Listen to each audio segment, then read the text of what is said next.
TNTET தமிழில் நூல்வெளி பார்க்கலாம். இதில் நம்ம பார்க்க போகிறது பாரதிதாசன்.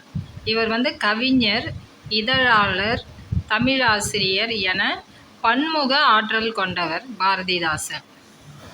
இவர் கவிதை, கதை, கட்டுரை, நாடகம் ஆகியவற்றை படைப்பதில் வல்லவர். பாண்டியன் பரிசு, அழகின் சிரிப்பு, இசை அமுது, இருண்ட வீடு, குடும்ப விளக்கு, கண்ணகி, புரட்சி காப்பியம் உள்ளிட்ட பல நூல்களை எழுதியுள்ளார். இவர் எழுதிய பிசிராந்தையார் என்னும் நாடக நூலுக்கு சாகித்ய அகாடமி விருது அளிக்கப்பட்டது.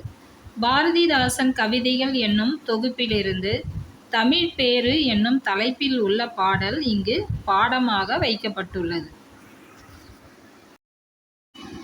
நாலடியார் சமண முனிவர்கள் பலரால் எழுதப்பட்ட நூலாகும். இந்நூல் 11 கீழ்க்கணக்கு நூல்களுள் ஒன்றாகும். இது 400 வெண்பாக்களால் ஆனது. இந்நூலை நாலடி 400 என்றும் வேளாண் வேதம் என்றும் அழைப்பர். திருக்குறள் போன்றே அறம், பொருள், இன்பம் எனும் முப்பால் பகுப்பு கொண்டது. இந்நூல் திருக்குறளுக்கு இணையாக வைத்து போற்றப்படுவதை 4ம் 2ம் சொல்லுக்குறுதி என்னும் தொடர் மூலம் அறியலாம்.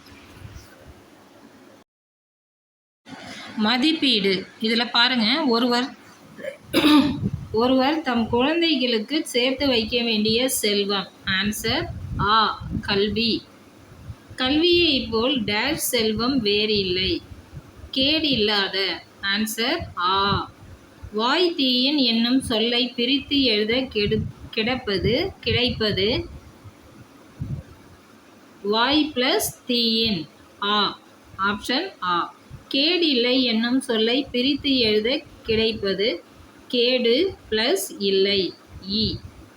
எவன் ஒருவன் என்பதனை சேர்த்து எழுத கிடைக்கும் சொல் கேடு பிளஸ் இல்லை. ஆன்சர் இ.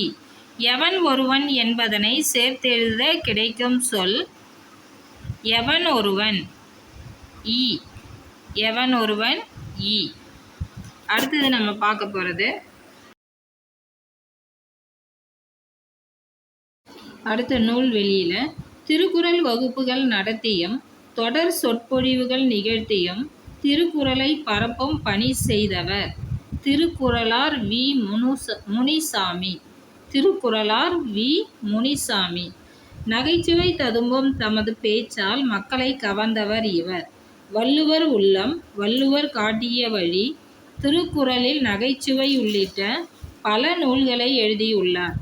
உலக பொதுமறை திருக்குறள் உரை விளக்கம் என்னும் இவரது நூல் பெரும் புகழ் பெற்றது. இக்கட்டுரை சிந்தனை களஞ்சியம் என்னும் இவரது நூலிலிருந்து தொகுத்து தரப்பட்டுள்ளது. இந்த நூல்வெளியில் இருக்கிற எல்லாத்தையும் நீங்கள் படிச்சுக்கணும். அடுத்தது பாருங்க, இக்கதையை எழுதியவர் சுப்ரபாரதி மணியன். இவர் குழந்தை தொழிலாளர் முறை ஒழிப்பு, இயற்கை வளங்களை பாதுகாத்தல் போன்ற கருத்துக்களை வலியுறுத்தி சிறுகதை, புதினம், கட்டுரை முதலியவற்றை எழுதியுள்ளார். பின்னல் வேட்டை, தண்ணீர் யுத்தம், கதை சொல்லும் கலை உள்ளிட்ட பல நூல்களையும் இவர் எழுதியுள்ளார்.